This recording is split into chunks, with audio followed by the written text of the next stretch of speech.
Pues hoy, como dije, vamos a estar hablando sobre el dinero y la iglesia. Vamos a estar hablando sobre los diezmos y las ofrendas. Y lo primero que quiero que traigas a mente es que te imagines un cheque en blanco. Tienes un cheque en blanco. Y si hoy Dios te diera un cheque en blanco y te dijera, escribe la cantidad que tú quieras, ¿qué tú escribirías? Ahora, antes de que ponga todos esos ceros, quiero que pienses en lo siguiente, porque muchas veces pedimos bendición sin aplicar los principios de Dios. Queremos la cosecha sin sembrar. Si Dios te da un cheque en blanco, ¿cómo lo tratarías? El primer mito de la iglesia que queremos tocar es que la iglesia solo quiere mi dinero. Y somos una iglesia que toma notas, así que ahí el papelito que se le entregó en la entrada, ahí en la parte de atrás, al menos ya tú lo tienes de la manera correcta, ahí va a poder tomar notas sobre este sermón, porque nosotros entendemos que cuando lo escribimos se nos queda y lo grabamos y así podemos crecer y lo tienes de referencia. El primer mito al que yo quiero atacar es que la iglesia solo quiere mi dinero. Y esto es un concepto erróneo común. La iglesia no busca tu dinero, sino enseñarte a manejarlo conforme a los principios de Dios para que tú puedas vivir en su bendición. Y muchas veces pensamos que la iglesia necesita el dinero que para esto y para la otra. Y para decirte más, esta iglesia es una iglesia saludable, donde los fondos se administran de una manera bien celosa entre todos los campos que tenemos. De hecho, las únicas deudas que tenemos son las deudas de los edificios. Y fuera de eso, lo que hacemos es que estamos sembrando en misiones, estamos sembrando en nuestra comunidad, estamos sembrando alrededor, ayudamos a familias. Damos dinero hasta en Ministerio de las Cárceles, que solo vieron hace poco. ¿Por qué? Porque nuestro corazón está en la comunidad, nuestro corazón está en sembrar. Tenemos un ministerio de niñas huérfanas en Nepal, India, y la iglesia corre con todos esos fondos. La iglesia no está en una posición donde decimos, oh no, necesitamos tu dinero. No, la iglesia no quiere tu dinero. La iglesia lo que quiere es la bendición de Dios sobre tu vida. El mito número 2 es que la iglesia no debería hablar de dinero. La iglesia no debería hablar de dinero. Y yo no estoy de acuerdo con esta idea porque creo que debemos hablar de lo que Jesús habló. Él lo habló. Muchas relaciones terminan por situaciones de dinero. Muchos divorcios suceden por situaciones de dinero. Entonces es importante que la iglesia hable sobre el dinero.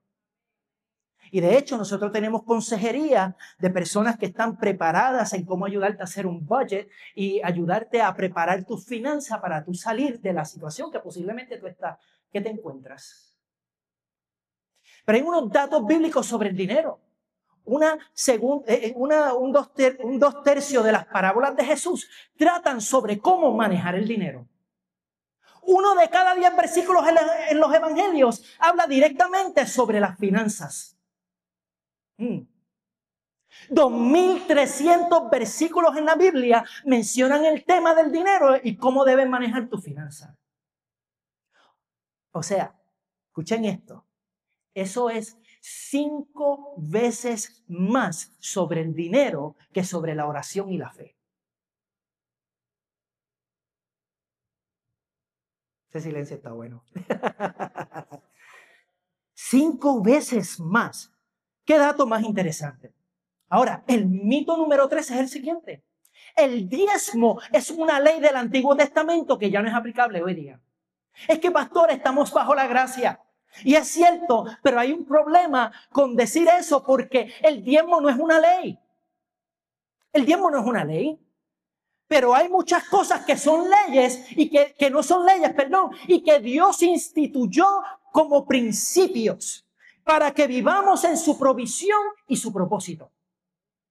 Queremos la bendición del Señor.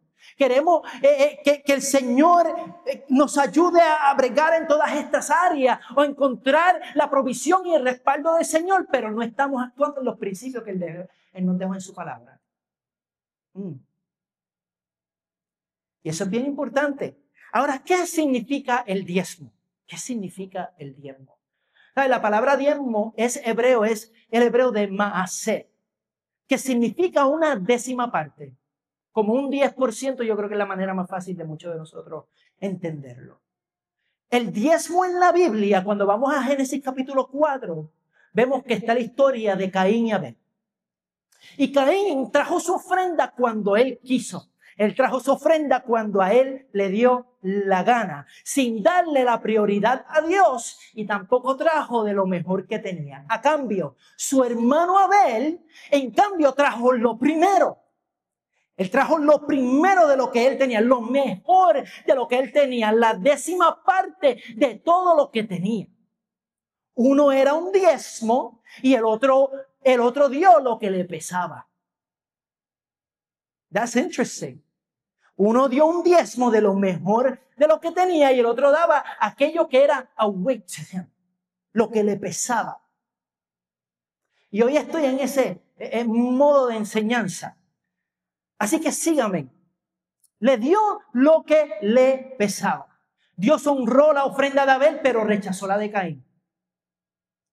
Y tú dirás, pero es que trajo algo como quiera. Sí, pero es que no es que tú traigas algo, es que tú pongas a Dios primero. ¿Nos vamos entendiendo? El principio de los diezmos es simplemente que estamos poniendo a Dios primero sobre todas las cosas. Estamos poniendo a Dios primero sobre todo lo que se puede presentar. Aquí, esta es la lección. Cuando damos a Dios lo primero, su bendición está sobre nosotros. Ahora, el diezmo viene mucho antes de la ley de Moisés, 430 años antes de la ley. Abraham entregó el 10% de sus bienes a Melquisedec, que era el sumo sacerdote de esos tiempos. Y 50 años después, Jacob hizo lo mismo. Él hizo un voto a Dios diciendo que daría el 10% de todas las ganancias que él recibiera y de todo lo que tendría. Esto demuestra que el diezmo no comenzó con la ley. Esto no es un asunto de ley del Viejo Testamento, esto es un asunto de principio. Esto es un asunto donde yo miro la condición de mi corazón y yo digo, Dios, tú eres primero. Y la razón que Abraham dio ese 10% a Melquisedec es porque así, de esta manera, ese 10% iba a sustentar todo lo que estaba sucediendo en el templo con el sumo sacerdote. ¿Qué es diezmar? Diezmar es el principio de volver a Dios el primer 10% de nuestras ganancias. Eso es diezmar. Diezmar es un acto de obediencia y honra. No es solo una práctica del Antiguo Testamento, sino un principio eterno de Dios. Y esto nos ayuda a nosotros a alinear nuestras finanzas con la voluntad de Dios para nuestras vidas. Y sabes, quiero que sepan, nosotros, by the way, esto para mí no es nada fácil hablar en cuanto de las finanzas. Nunca lo ha sido y yo creo que nunca lo será. Pero todas estas semanas estamos hablando de gloria en gloria, del bautismo del Espíritu Santo. Y a veces pensamos que cuando tenemos el bautismo del Espíritu Santo eso es suficiente. Y tenemos el bautismo del Espíritu Santo, pero no vivimos en los principios del Señor. ¿Me siguen? Y cuando no vivimos en los principios del Señor, entonces comenzamos a ver toda esa escasez y decimos, pero es que yo recibí el Espíritu Santo, recibí su bendición, yo siento su presencia cuando oro, entiendo la palabra, siento el Espíritu Santo conmigo, pero en otras áreas que tienen escasez. Y esas áreas de escasez suceden porque estamos nosotros ajenos o no estamos ejerciendo los principios del Señor. Hoy ese es mi propósito y esto no es un tema que nosotros vamos a estar tocando demasiado ni nada de eso. De hecho, esto de diezmar se toca una vez al año, pero es importante de que la iglesia entienda y vea los principios del Señor para alcanzar la provisión. Te voy a dar unas estadísticas en la generosidad aquí de nuestra iglesia. Quiero que tengan en cuenta, para los que no saben, Arise Español no es una iglesia independiente, al contrario, estamos bajo la sombrilla de Arise. ¿Okay? Y nosotros lo que somos es una localización de habla hispana. ¿Okay? Y hay servicios en inglés en el edificio de la parte de atrás Y también tenemos otro edificio, otra localización en el área de Ruskin South Shore con nuestro pastor Pete. Pero en total, cuando ponemos todos juntos, todos estos servicios y a Rise India que se congregan los sábados, tenemos unos 2.600 adultos que asisten al menos una vez al mes. El 13%, aproximadamente 350 personas diezman regularmente. I'll let you think of that. Te dejo que pienses sobre eso. O sea, esto es un número generoso porque cuando se buscaron en los libros, en sí son 175 personas confirmadas, pero asumimos que muchas de ellas tienen sus parejas que también dan juntos. Asumimos un promedio de unas 350 personas. 50%, que es aproximadamente unas 1.300 personas, dan esporádicamente, pero no representan un diezmo. $5 acá, 10 acá, 15 acá, 20, whatever. Eso es esporádicamente. No representa un diezmo consistente. El 37%, aproximadamente 950 personas, no dan nada en absoluto. No dan nada en absoluto. Y hay una niña que se llama Sofía Vázquez, de 10 años, que donó $2 en sus diezmos, lo cual es más de lo que dio el 37% de nuestra congregación. El 13% de los diezmos representan el 70% de la ofrenda total de la iglesia. Estas cifras nos muestran que cuando un pequeño grupo es fiel en dar, sostiene la mayor parte del ministerio de la iglesia y Dios nos llama a todos a participar en este principio de fe y de bendición. Porque cuando todos participamos en este principio de fe y de bendición, cosas grandes suceden. Te puedes imaginar que solamente con este porcentaje de un 13% más el otro 50% que da esporádicamente, se pudo construir este edificio. Y que tenemos 2 localizaciones más. Tú te puedes imaginar que con solamente eso nosotros somos de bendición en India a diferentes pastores, donde muchas veces llegamos a sus necesidades y le compramos una motora si es necesario para que puedan ir de aldea en aldea a ministrar el evangelio de Jesucristo. Tú te puedes imaginar las cosas que pudiéramos hacer si la iglesia en sí se comprometiera al principio de creerle a Dios. Tú eres primero, lo demás tú te vas a encargar de bendecirlo. Tú eres primero y el resto tú te encargarás de bendecirlo. Y al final abajo de tus notas hay un quote de Billy Graham, que él dijo lo siguiente. Y Billy Graham, para los que no conocen, era un evangelista que ya pasó a estar con el Señor, que trajo a millones de almas para Cristo alrededor de todo el mundo. Esto no es una persona que hablaba mucho sobre el dinero, si acaso bien poco sobre el dinero, pero mira lo que él tuvo que decir. Si una persona corrige su actitud hacia el dinero, esto ayudará a enderezar casi todas las demás áreas de su vida. Si corregimos la actitud sobre el dinero, esto ayudará a enderezar casi todas las demás áreas de su vida. Y Dios nos llama a confiar en Él con todo, incluyendo nuestras finanzas. Cuando ponemos a Dios primero en nuestras finanzas, Él bendice el resto. La reflexión en el día de hoy es, ¿estoy yo honrando a Dios con mis finanzas o solo le doy cuando me sobra? El diezmo no se trata de dinero. El diezmo no se trata de dinero, amados hermanos, sino de confianza en Dios. Señor, confío en ti. Señor, tú vas a proveer. Pero eso también es importante, que nosotros seamos buenos mayordomos de nuestras finanzas, donde continuamente nos sentamos y analizamos qué es lo que estamos pagando, cuál es el dinero que se está utilizando, pero nunca se toca lo que es del Señor. ¿Por qué? Porque cuando no tocamos lo que es del Señor, estamos diciendo, Señor, yo voy a ser mayordomo responsablemente, voy a manejar este 90% de las finanzas, pero este 10% es tuyo porque quiero que tú bendigas este 90%. Ese es el principio del diezmo. Dios nos llama a confiar en Él con todo. Y quiero que hoy leamos en Malaquías capítulo 3. Malaquías capítulo 3 del versículo 6 en adelante. del versículo 6 al 10. Yo lo voy a leer. Dice, yo el Señor, ahí está del 8, wait for me a moment. Dice, yo el Señor no cambio, por eso ustedes, descendientes de Jacob, no han sido exterminados. Dios está confrontando al pueblo y le dice, la razón que ustedes no han sido exterminados es porque yo no he cambiado. La razón que este pueblo no ha desaparecido de la faz de la tierra es porque yo no cambio y soy fiel en mis promesas. Desde la época de sus antepasados, el versículo 7, se han apartado de mis estatutos y no los han guardado. Vuélvasen a mí y yo me volveré a ustedes, dice el Señor de los ejércitos. Pero ustedes preguntan, ¿en qué sentido tenemos que volvernos?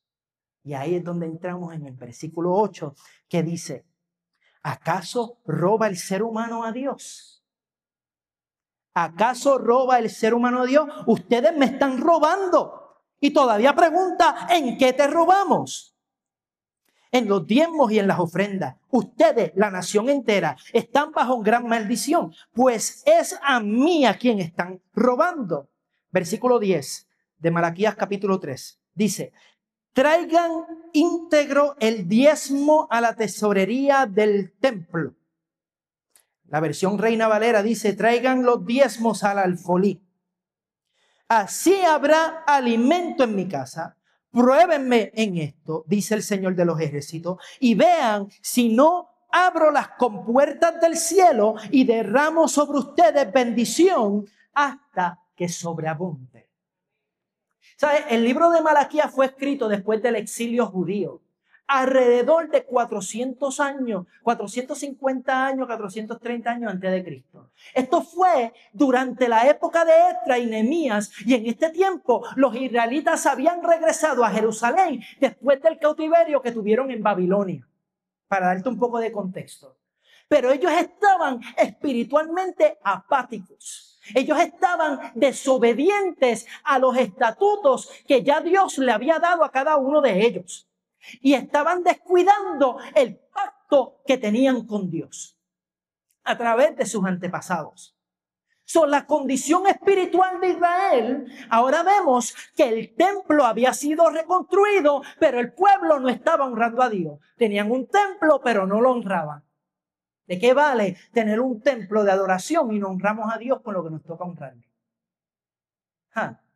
Y los sacerdotes eran corruptos y ofrecían sacrificios defectuosos. El pueblo retenía los diezmos y las ofrendas y afectaba al templo y el cuidado de los levitas. Entonces, lo que había era, en buen lenguaje mío, un revolú. Había un mes. Había injusticia y falta de fidelidad en la sociedad. Y Malaquías, en este momento, como profeta del Señor, uno de los profetas menores, dice que confronta al pueblo y lo llama al arrepentimiento y la restauración. Y no es fácil. No me puedo imaginar los zapatos de Malaquías, estar en esos zapatos de confrontar a un pueblo y confrontarlo de que tú le estás robando a Dios y hablarle sobre el dinero. That's a hard thing to do. Eso es como vivir con un roommate que tú quieres mucho, posiblemente es familia, pero no da su parte. No sé, yo lo veo de esa manera. Para mí eso sería una conversación difícil de tener. Pero en este versículo 8 dice, ¿robará el hombre a Dios? Eso es lo que dice la versión Reina Valera. ¿Robará el hombre a Dios? Y la Nueva Versión Internacional nos dice, ¿acaso roba el ser humano a Dios? En forma de pregunta, se me olvidó lo que... retórica, gracias. Y rápido le dice, ustedes me están robando. Dios los acusa de retener los diezmos y las ofrendas. Los israelitas habían dejado de traer sus diezmos y ofrendas y Dios los acusa de robarle porque el diezmo era un mandato divino destinado a sustentar a los levitas, el templo y a los necesitados. Es un principio divino que hoy día es lo que sustenta a las iglesias. Estas luces, el aire acondicionado, el parking, las puertas, el cafecito, eso ojalá se sustentara solo. Pero toda esta hermosa experiencia que podemos ofrecerle a nuestros hermanos a la visita a la comunidad sucede a base del remanente fiel que está diciendo Dios es primero. Y la gloria al Señor. Pero fuera de eso no sucedería. Dios los acusa de robarle el diezmo. Y ahora el versículo 7 que leímos, que por eso leí el versículo 6 y 7, nos ayuda a entender mejor el por qué Dios hace esta pregunta. Porque el versículo 7 dice, desde la época de sus antepasados se han apartado de mis estatutos y no los han guardado. Entonces, Él le dice, vuélvasen a mí y yo me volveré a ustedes, dice el Señor de los ejércitos. Pero ustedes preguntan, ¿en qué sentido tenemos que volver? El versículo 9 en la Reina Valera dice, malditos sois con maldición. En otras palabras, ustedes, la nación entera, están bajo gran maldición, pues es a mí a quien están robando. Y si decimos servir al Señor, la palabra tiene unos principios bíblicos que nos ayuda a encontrar la abundancia en Él. Y cuando ponemos a Dios primero, cuando confiamos al Señor nuestro dinero, entonces el Señor dice, ok, voy a bendecir el resto. Pero cuando aferramos lo poquito que tenemos, no hay manera de que Dios bendiga el resto que ha de venir. Debido a su desobediencia, ellos estaban experimentando sequía. Ellos estaban en dificultades económicas y en falta de provisión. Y esto lo vemos también en Ageo capítulo 1 de 6 al 11, donde confirma que tenían problemas similares. Y la nación estaba bajo maldición, no porque Dios quisiera castigarlo, sino porque ellos mismos se habían apartado de sus bendiciones a través de la desobediencia. El versículo 10 dice, traed todos los diezmos al alfolí. Traed todos los diezmos a la casa del Señor. ¿Sabe? El alfolí era el templo del Señor. Déjame ser más claro. Perdón. Es el almacén del templo. Ese es el alfolí, donde se recogían los diezmos para sustentar a los levitas el servicio del templo y ayudar a los necesitados. Dios los invita, y miren esto, a probarlo en esto. Y esto era algo raro en la Biblia, extremadamente raro en la Biblia. Es una promesa de bendición. Si obedecían, Dios abrirá las compuertas de los cielos y derramaría sobre ellos bendición hasta que sobreabundara. Entonces, cuando tú pones a Dios primero es cuando tú tienes el cheque en blanco. El problema es que queremos el cheque en blanco sin poner a Dios primero.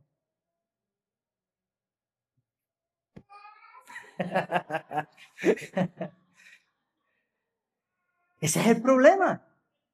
Esto no se trata del dinero. Se trata del principio de que Dios, tú eres primero en todas las cosas. Es como cuando queremos movernos hacia un lugar o comprar una casa. No se trata del dinero, se trata de, Señor, tú has confirmado de que este es el lugar que tú quieres que yo estés. Es el principio de que Dios, tú eres primero en todas las cosas. ¿Por qué es que diezmo? ¿Por qué es que yo diezmo? Diezmar pone a Dios primero en mi vida. Número 2, diezmar me mantiene envuelto en la visión de la iglesia. Número 3, diezmar me da acceso a bendiciones sobrenaturales. Sobrenaturales. Dios no necesita nuestro dinero, pero desea nuestra obediencia y nuestra confianza.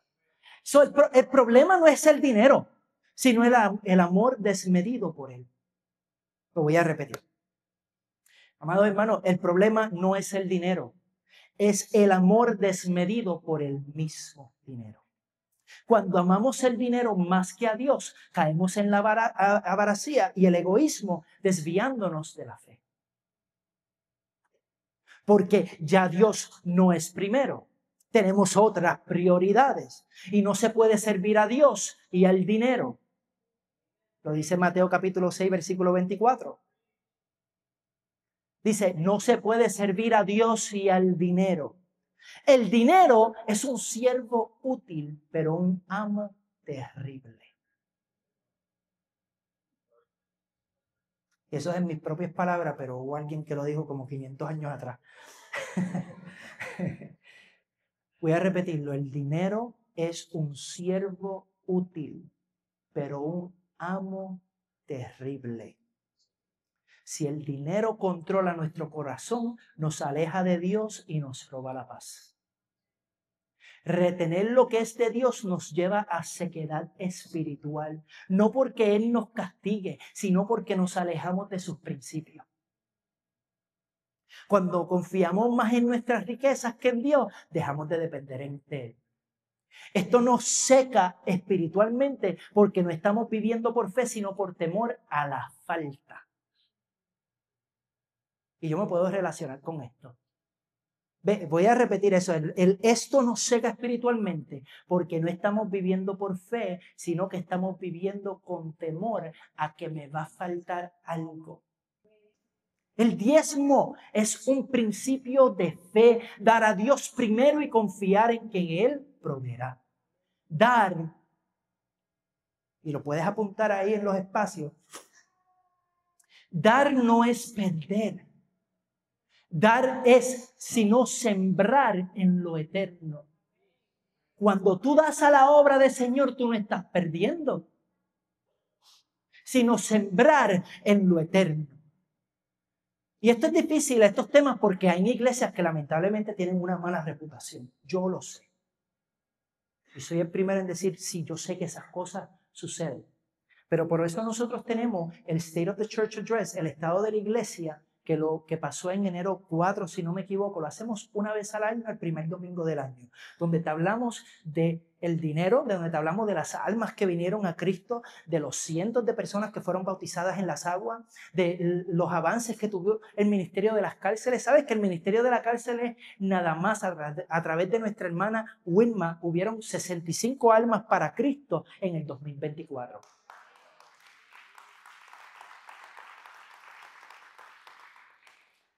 Y solamente en ese tiempo, al principio de año, es cuando tocamos esos temas. Y ahí es cuando tú dices, esto es una iglesia saludable. Esto es una iglesia que administra bien las finanzas. Yo no lo digo golpeándome en el pecho ni nada de eso, ni dándole lujo a nuestra iglesia. Es que solamente te quiero decir, estás en un lugar saludable. Estamos en un lugar donde Dios está haciendo una provisión, está haciendo unas cosas hermosas. La iglesia está creciendo. Porque en la fundación estamos saludables. Y sabes que si le confiamos a Dios con lo primero, Él bendice el resto. Y cuando ponemos a Dios primero en nuestras finanzas, demostramos que el dinero no nos gobierna. Y sabes que Malaquías capítulo 3, versículo 10, es el único lugar en la Biblia donde Dios nos dice, pruébenme en esto. No hay otro lugar en la Biblia donde Dios te dice, pruébame en esto a ver si yo no abro las ventanas de los cielos y causo que llueva hasta que sobreabunde. Es el único lugar en la Biblia. Quiero pedirle a la joven Vida Mía, si está por aquí, que pase por aquí. Por favor, if she's still around, would you come, please?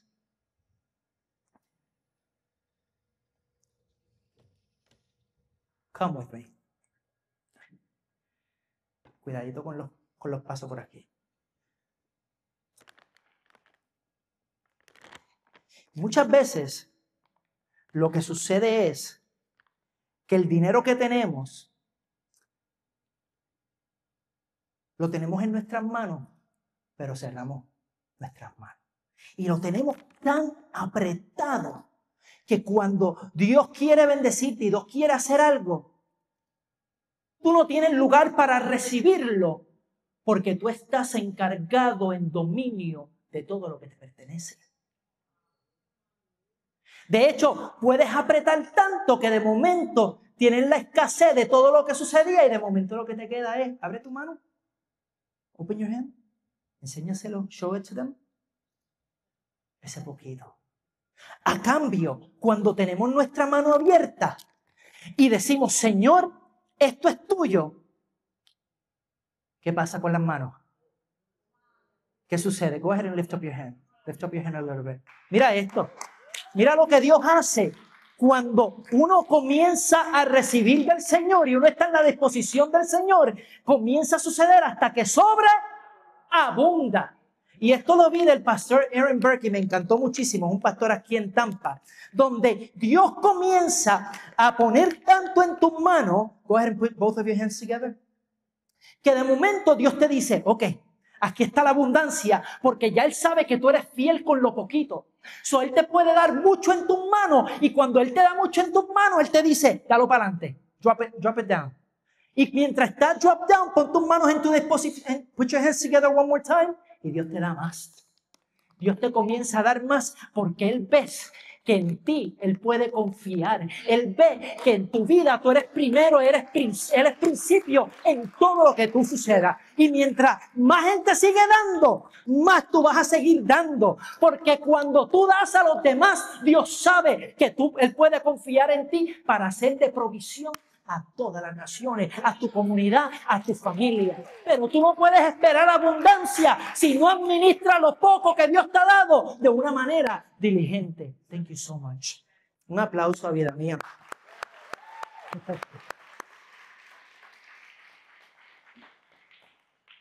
Si nos aferramos al diezmo, actuamos con miedo y no con fe. Si mantenemos nuestras manos cerradas, perdemos la abundancia que Dios quiere darnos. Pero si confiamos en Dios y soltamos, nos posicionamos para recibir más de lo que imaginamos.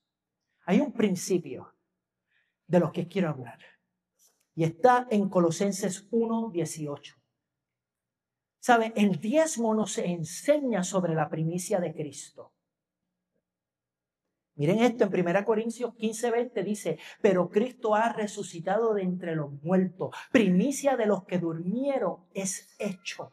La palabra primicia significa lo primero en un orden.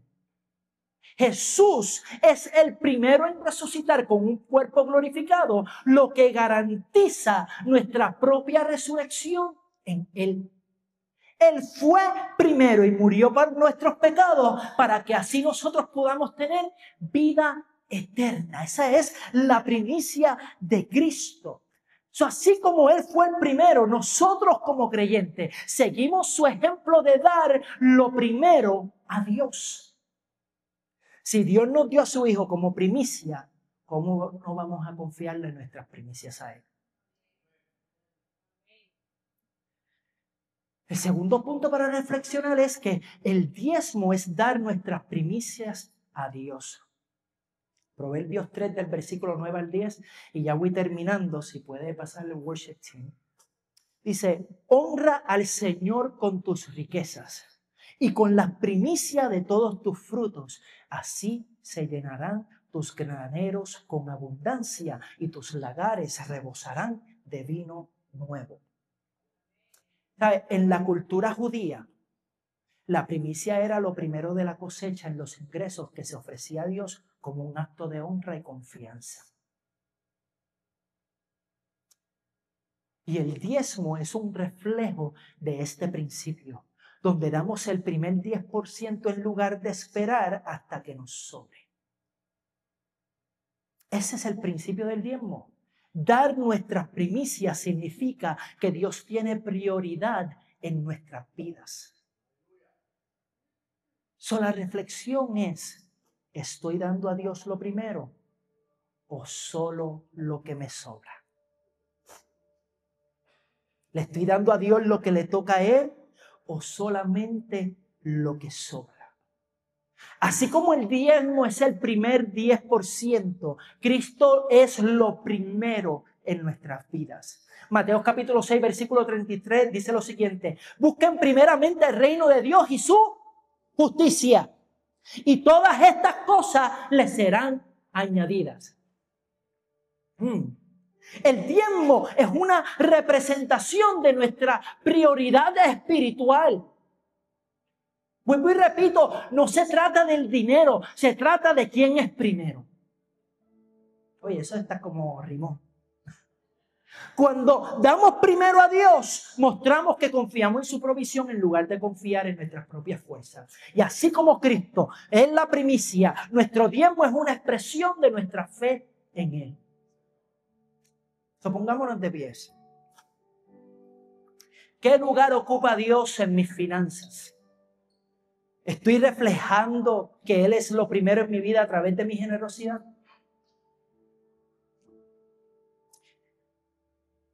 Cristo es nuestra primicia. Él resucitó primero y nos garantiza vida eterna. El diezmo es nuestra primicia, porque al darlo demostramos que confiamos en Dios antes que en nuestras finanzas. Dios honra la primicia, lo vimos con Caín y Abel. Dios honra la primicia, lo vimos con el pacto de Abraham, cuando comenzó a dar el 10% a Melquisedec. Lo vemos con Jacob. Por eso cuando leemos en Malaquías, donde dice, la razón que no los he destruido es por el pacto que he hecho con tus antepasados. Porque Dios está honrando las primicias que dieron aquellos en un principio. Y Dios quiere bendecir tu vida. Pero muchas veces estamos en esta mentalidad donde, Señor, pero es que tengo todas estas situaciones, tengo estos biles. Y yo te reto, confíale al Señor. ¿Y sabe por qué me atrevo a retarte? Porque Él dijo, pruébame en esto. Y me atrevo a retarte porque yo lo he probado en eso. Y yo he visto su abundancia de una manera que sobreabunda. Mi primera casa, si afuera estaba a 90, adentro estaba a 110. Y si adentro estaba a 40 grados de temperatura de frío, adentro se sentía como a 25. El aire era original de la casita de los 70. Que yo respiraba hasta el polvo. Y a veces estamos en lo poco. Pero ahí es donde Dios quiere que tú comiences. Comienza en lo poco que tú tienes. Y Dios te va a llevar de gloria en gloria. Y tú vas a ver los cielos abrirse y su provisión venir sobre tu vida. Y muchos de nosotros decimos, Señor, si tú me bendices, yo te prometo que voy a dar a tu obra. Si tú me bendices, yo te prometo que voy a hacer esto y lo otro. Y Dios te dice, lo siento, pero no funciona así. Yo necesito que tú me pongas primero. Yo necesito ver la condición de tu corazón para así yo poderte llevar de un lugar a otro. Él necesita saber que Él puede confiar en ti, en lo poco que Él te da, para Él poder poner la abundancia sobre tu vida. Aleluya.